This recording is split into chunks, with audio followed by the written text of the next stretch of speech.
हाथरस हादसे से जुड़ी इस वक्त की बड़ी खबर। हादसे में एफआईआर, सेवादारों के खिलाफ एफआईआर दर्ज की गई है। कई धाराओं में मामला दर्ज किया गया।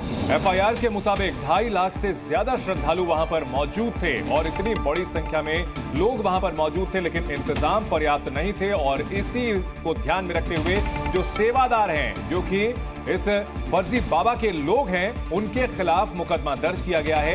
2.5 लाख से ज्यादा श्रद्धालु और इंतजाम नाकाफी, जिसकी वजह से 100 से ज्यादा लोगों ने अपनी जान गंवाई है। एफआईआर में बाबा का नाम नहीं है अभी तक, ये भी बड़ी जानकारी मिल रही है। बाबा अभी तक फरार है। कहां है बाबा, उसकी तलाश लगातार पुलिस की टीम्स कर रही हैं। और अलग अलग इलाकों में 8 से ज्यादा ऐसे जिले हैं जहां पर बाबा की तलाश में जो छापामार कार्रवाई है वो की जा रही है। 105, 110 समेत कई धाराओं में मुकदमा दर्ज किया गया सेवादारों के खिलाफ, लेकिन एफआईआर में बाबा का नाम शामिल नहीं है। हाथरस में हुए इस भयानक हादसे में 100 से ज्यादा लोगों की मरने की पुष्टि अब तक हो चुकी है और भी मरने वालों का आंकड़ा बढ़ने की आशंका जताई जा रही है। इस भीषण हादसे के बाद अब क्रैकडाउन शुरू हो गया है। बाबा के जो समर्थक है, उसके जो सेवक हैं, उनके खिलाफ मुकदमा दर्ज किया गया है। हाथरस में सत्संग में हुए हादसे का जायजा लेने के लिए आज सीएम योगी पहुंच रहे हैं हाथरस।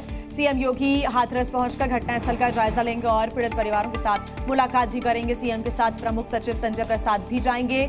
सीएम योगी के निर्देश पर घटना की जांच के लिए कमेटी गठित की गई है। एडीजी आगरा और अलीगढ़ कमिश्नर की अध्यक्षता में कमेटी गठित की गई और ये कमेटी हादसे के कारणों की जांच करेगी। सीएम ने 24 घंटे के अंदर रिपोर्ट मांगी है। घटनास्थल पर भेजे गए तीनों मंत्रियों, मुख्य सचिव और डीजीपी से सीएम योगी लगातार संपर्क में है।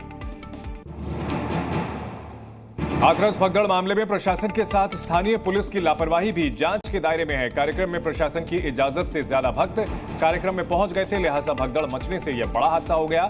जिले की LIU यानी लोकल इंटेलिजेंस यूनिट ने भीड़ को लेकर अपनी रिपोर्ट में क्या लिखा, ये अहम सवाल है। अगर LIU ने ज्यादा लोगों के पहुंचने की जानकारी दी थी तो स्थानीय प्रशासन और पुलिस ने क्या कदम उठाए, इस बात की भी जांच होगी। सबसे बड़ा सवाल है, किसी भी आयोजन को लेकर LIU की रिपोर्ट मांगी जाती है, यानी LIU की रिपोर्ट पर पुलिस पर एक्शन हो सकता है। नीट परीक्षा में पेपर लीक होने के बाद सरकार लगातार एक्शन मोड में है। नीट पीजी की परीक्षा के लिए गृह मंत्रालय में बड़ी बैठक भी हुई। सूत्रों के अनुसार बैठक में कई अहम फैसले लिए गए हैं। अब परीक्षा से महज कुछ घंटे पहले ही प्रश्न पत्र तैयार होगा।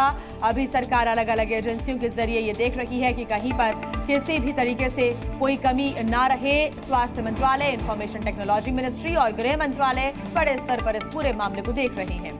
जांच लगभग अंतिम चरण में है। जल्द ही परीक्षा की डेट घोषित की जाएंगी और उसके बाद 1 महीने के अंदर परीक्षा पूरी कर ली जाएगी। उत्तराखंड में श्रद्धालु भारतीय भूभाग में 18,300 फीट की ऊंचाई पर स्थित पुराने लिपुलेख दर्रे से तिब्बत में पवित्र कैलाश चोटी के दर्शन 15 सितंबर से कर सकेंगे। पुराना लिपुलेख दर्रा पिथौरागढ़ जिले की व्यास घाटी में स्थित है।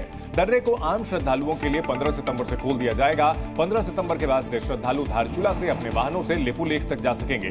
लिपुलेख के बाद श्रद्धालुओं को 800 मीटर की पैदल दूरी तय कर उस जगह तक पहुंचना होगा जहां से उन्हें चोटी दिखाई देगी। केंद्र सरकार ने उत्तराखंड पर्यटन विभाग को आम श्रद्धालुओं के लिए पुराने लिपुलेख दर्रे को खोले जाने की अनुमति दे दी है।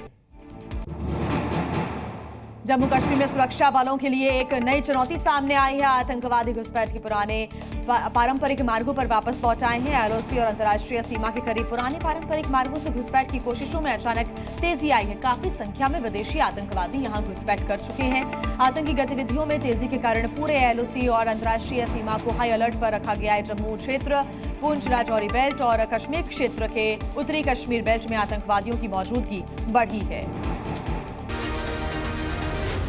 Z News.